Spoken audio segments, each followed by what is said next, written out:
part of the Press Play Podcast Network.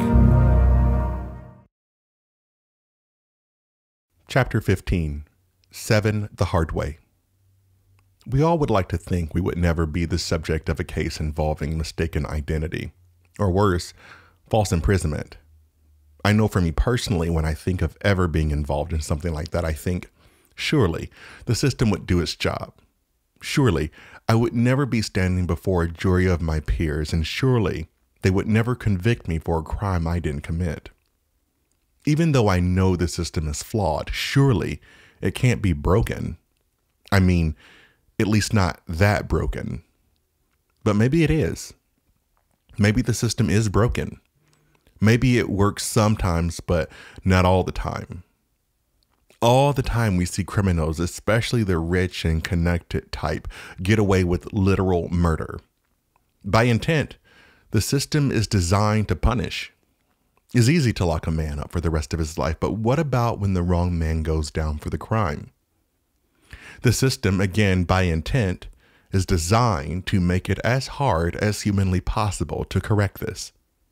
So many people have spent large sums of their lives locked away for crimes they didn't even commit. Sometimes the evidence used to convict these people is not even evidence at all. Sometimes it's just bad luck or technicalities. Prison is supposed to be a place for rehabilitation, but some of the people who write laws are kinda racist, and they write laws to punish people for crimes that don't warrant the type of consequences attached to these laws. But that isn't exactly the story we're talking about today. Today, we're talking about a man who had a checkered past and wound up in the wrong place at the exact wrong time. And as a result of that, along with a few implicit biases, he wound up in prison for what was supposed to be the rest of his life.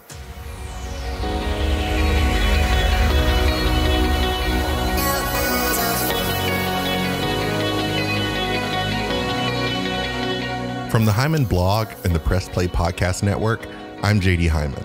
As a black man living here in America, I am living proof that while all men were created equal, not all men are equal. We're here to dig into the American political system, explore and unearth experiences from the human condition, and be a catalyst for some hard conversations that need to be had. Conversations that demand to be had. No matter what brought you here, I'm glad you came. Once again, my name is JD, and this is the Hyman Podcast.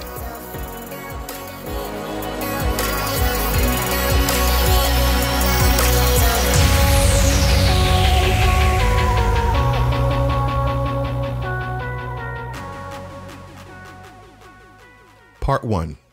High Fidelity. It was just before midnight on December 10th, 2010, outside of Club Blur, a bar located in the Montrose district of Houston, Texas, when a white 20-somethings male ran up to the door.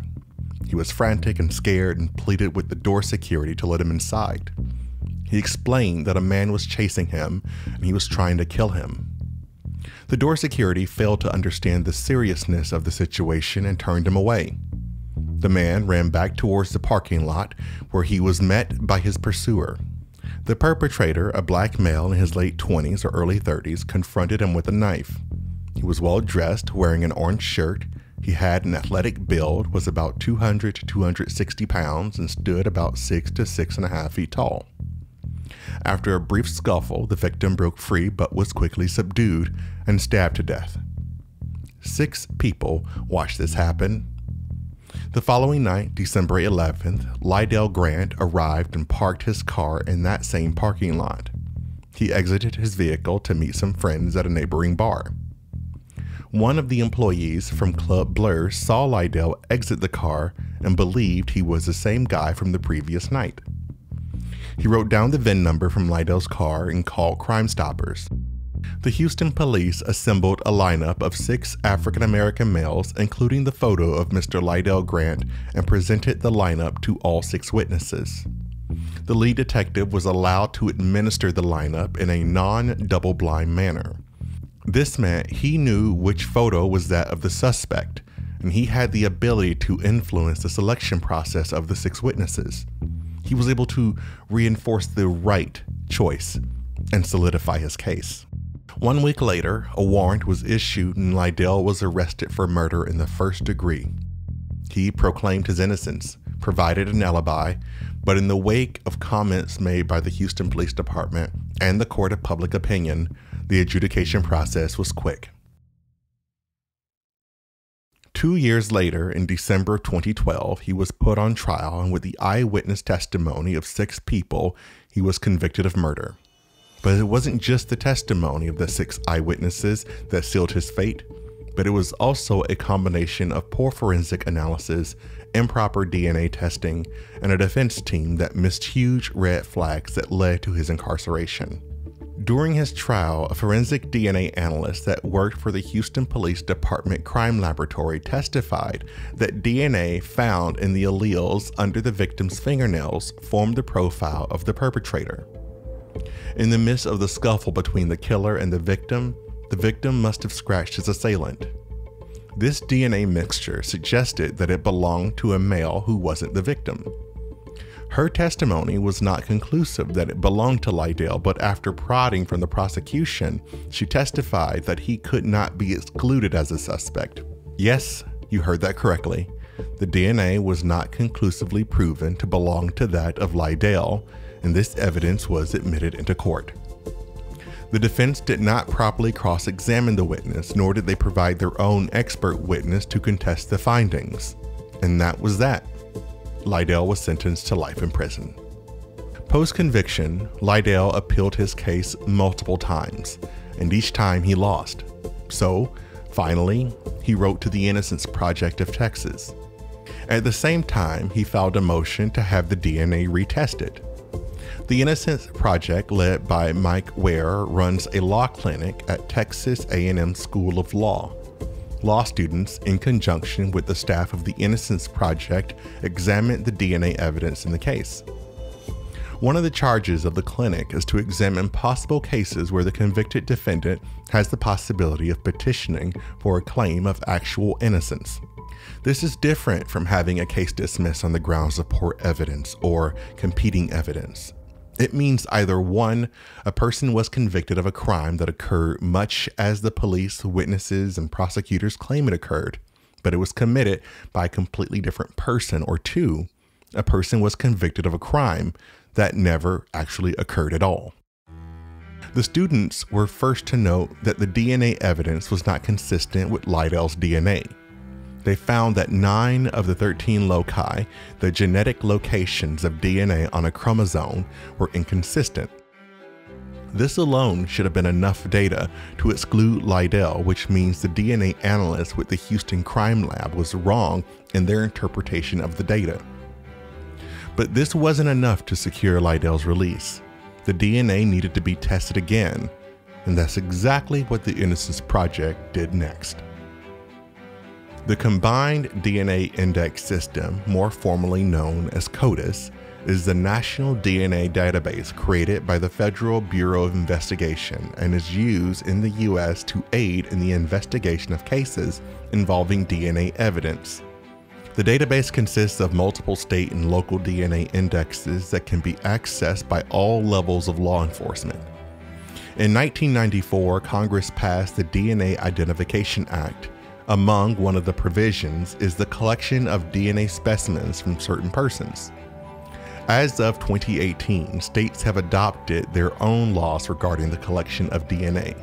While all 50 states collect DNA and upload into the CODIS system, 14 states collect DNA from some felonies, 18 states collect DNA from all felonies, and 18 states, including the District of Columbia, collect DNA only from persons convicted of a felony. The system contains vast amounts of information from convicts, arrestees, victims of crimes, missing persons, sex offenders, and unidentified human remains. Lydell would need to harness the complete power of this system, but at the time, he didn't even know it existed. More on that after the break. What's up, everyone? Chase Smith here, host of the Chase Smith Podcast, and my podcast reflects who I am. My hobbies, my interests, my passions, my curiosities, my careers, my questions, and my family. I'll spend time talking about all types of sports, movies, TV shows, trending news stories, and other cultural events, and even faith. This is who I am, and I hope I can get to know you as well.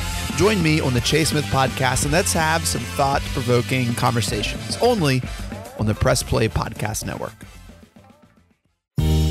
Hello, Brooks here with the Books with Brooks monthly book club podcast. Here's how Books with Brooks works. We read one book a month, and then we talk about it.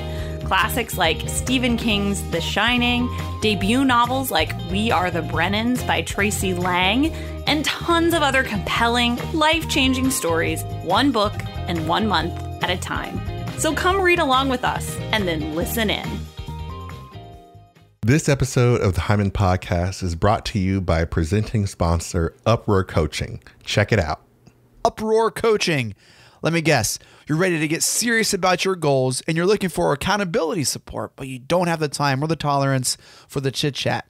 You're busy balancing work and life and home and all that other crap, and your to-do list isn't getting any shorter. You've been talking about making that career leap, finishing that creative project, kicking that bad habit, but you simply don't have the time and energy to invest in yourself. Listen, Uproar Coaching gets you. You are busy.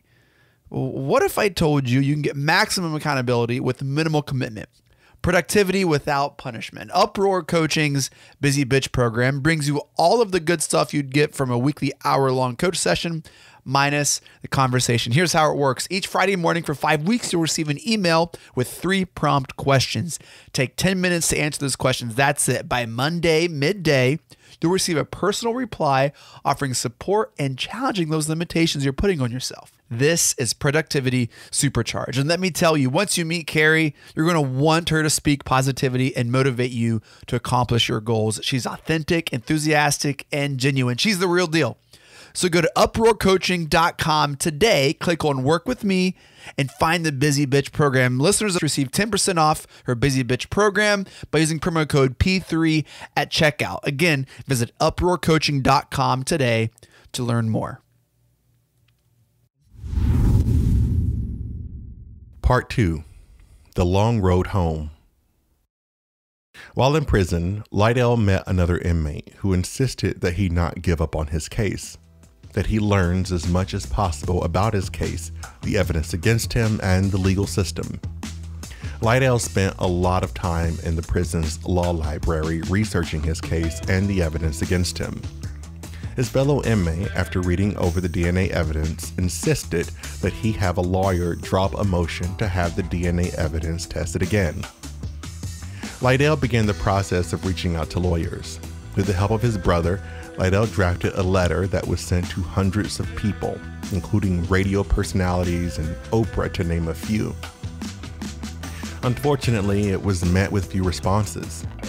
Lydell's next option was to file for an appeal on the grounds of ineffective assistance of counsel. Lydell's court-appointed attorney didn't interview the 6 witnesses, nor did they cross-examine the DNA analyst or hire an outside expert witness to rebuttal the testimony. Each appeal was denied. Lydell was in touch with numerous lawyers, but felt as though they weren't taking his case seriously. One even saying he was unsure how DNA was even going to help him. In January 2018, he was assigned Brittany Lacayo, and it was around this time that one of his letters reached the desk of one Mike Ware. Mike was not an expert in DNA evidence, but he noticed what his students had noticed and then some. Something wasn't right. Mike was seeing alleles that conclusively didn't belong to the victim or Lydell. Working with his new lawyer, Mike Ware reached out to Dr. Angie Ambers, a forensic DNA analyst and professor at the University of New Haven in Connecticut, and asked her to examine the DNA evidence from the case. She did, and her conclusions only served to prove to Mike what he already knew. Someone else's DNA was under the victim's fingernails. Grant's DNA, she told Mike, was not in the mixture. Dr. Amber suggested to Mike that he employ a new software-based method for analyzing DNA mixtures called probabilistic genotyping, in order to verify her findings. This type of genotyping uses high-powered computers and is able to intricately unravel all the parts of the DNA specimen. In March 2019, Mike did just that. He sent the raw data to Cybergenetics Corporation located in Pittsburgh, Pennsylvania. The lab's report was conclusive that Grant's DNA was not in the mixture. But what's more, it was able to discern a completely separate DNA profile, which was then uploaded to the CODIS database. The CODIS database contains the DNA profiles of nearly 14 million convicted criminals. In June of that year, with the new DNA profile uploaded into CODIS, the database got a hit. The profile belonged to that of Jamarico Carter.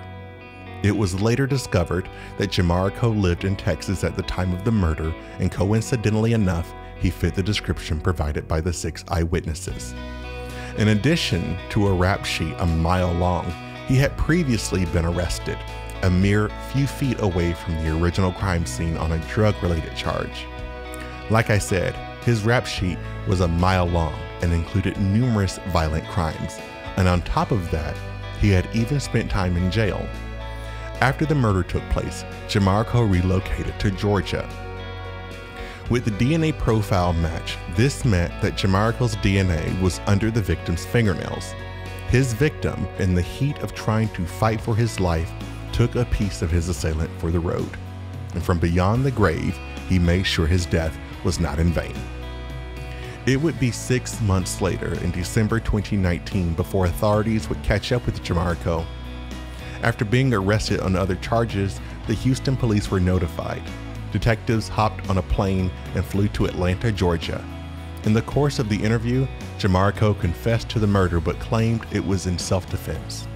As of the recording of this episode, Jamarico was indicted on murder charges, extradited back to Texas, where he's awaiting trial for murder. And you would think, just like that, they would open the gates and let Lydell out. But nope, that wasn't the case. Like I said earlier, they make false imprisonment difficult to remedy. After Carter was arrested and charged with murder, the Innocence Project of Texas filed a post-conviction appeal on Lydell's behalf. The appeal was supported by the Harris County District Attorney's Office as well as the district judge. The case went before the Texas Court of Criminal Appeals, and Lydell was released on bond. The case was pending before the court for 16 months before it was remanded back to the district court. They asked the district court to have the 6 eyewitnesses respond to Lydell's claim for innocence and a photo of the confessed killer at the time of the murder. It was about this time that one of the 6 eyewitnesses stated that during the original lineup, he'd indicated that he didn't see the men who committed the crime, but was asked to look again. His full statement: "To be honest," said the witness, "the day the police officers came to me with the lineup and asked me to pick someone, I told them I didn't see the guy, but they said to look again because he was in there and other people had already picked him. I picked Mr. Grant even though I did not really feel he was the guy." The court would send the case back to the lower court 2 more times. All this time, Lydell was still considered a convicted murderer who'd been released on bond. After 2 years, they finally did it. They finally listened. The TCCA stated that Lydell Grant was actually innocent. Here's Lydell and Mike Ware. This is a case where the Innocence Project of Texas, a non-law enforcement agency, actually initiated the CODIS search that has identified the man who's now been identified as involved in this case. We can say this day that justice has been served. I knew that this day was going to come. I just didn't know when. Lydell is home now, a free man. After the TCCA declared Lydell innocent on May 27, 2021, the Harris County Prosecutor's Office were able to finally officially drop the charges against him and dismiss the case. For the time he spent in prison, nearly a decade of his life, Lydell was awarded state compensation in the amount of $673,000. Not everyone in similar situations as Lydell are afforded the same luck. In Lydell's case, there was DNA evidence. Lydell became his own best ally and fought for his freedom even though no one else would. Lydell's story is unique in that the system finally corrected itself. And even though the TCCA dragged their feet as best they could, in the end, he was triumphant. When I first read about Lydell's case, I was shocked. The system failed in such a fantastic way, and it took 7 years to correct itself. Look at cases like Adnan Syed, which was prominently featured on the podcast Serial. 20 years. He spent 20 years in jail. Unlike the Grant case, the prosecutors looked at the evidence and lost faith in the original case. And when they realized their critical elements were missing from the original case, they course-corrected and petitioned to have Adnan's conviction vacated. What's going to happen at this point is anyone's guess, but if I had to guess, they aren't going to attempt to try this case again unless they have some pretty concrete evidence. Life throws you curveballs. That's a given. Life threw Lydell Grant one of the craziest curveballs. When it all came down to it, he was put in prison for 7 years because of a case of mistaken identity. He was simply in the wrong place at the wrong time. And if it was just as simple as a case of mistaken identity, maybe things wouldn't have gone the way they did. But he was also up against a detective with an axe to grind. We saw a man who refused to let the fire inside him die. We saw a man with no voice stay standing, and in that we can find solace. I'd like to believe that on principle, that the universe has a way of correcting itself, but history and propensity and the ghosts of our past have shown us that the universe doesn't always work that way. And that's the thing. Sometimes life will take you to the breaking point in order to help you to realize what it is that you're actually capable of. And it's not always easy, and it's not always fun, and to some degree, it's a painful process. But it's a process nonetheless, and as with most processes, it gives you drive, and that drive is what helps push you forward. It's that drive that Lydell Grant used to write countless letters, to scream until someone heard his voice, and not just his voice, but also his truth, which is what ultimately paved the way for his post-conviction relief, for his freedom. We can all learn something from this. If you don't fight for yourself, no one else will. If you don't advocate for yourself, no one else will. Sometimes you have to be your own greatest ally. Sometimes the only person in your corner is yourself. And every once in a while, the stars will align. And with hope, just a little bit of hope, magic happens.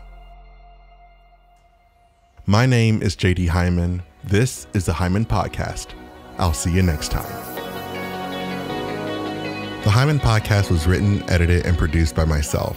Share with guests Whitney Hall and Mary Louise Layton co-produce and research. Cover art and branding by Kevin Aki. The theme music was composed and produced by Jim Yosef with additional music licensed from Epidemic Sound. The Hyman Podcast is a production of the Press Play Podcast Network. Press Play is staffed by Chase Smith, our CEO and fearless leader. I serve as Chief Operating Officer, and Brooks May is the Chief Creative Officer. To learn more about the network, sponsorships, guest appearances, or if you're interested in launching your own podcast on our network, visit us on the web at www.pressplaypodcast.com.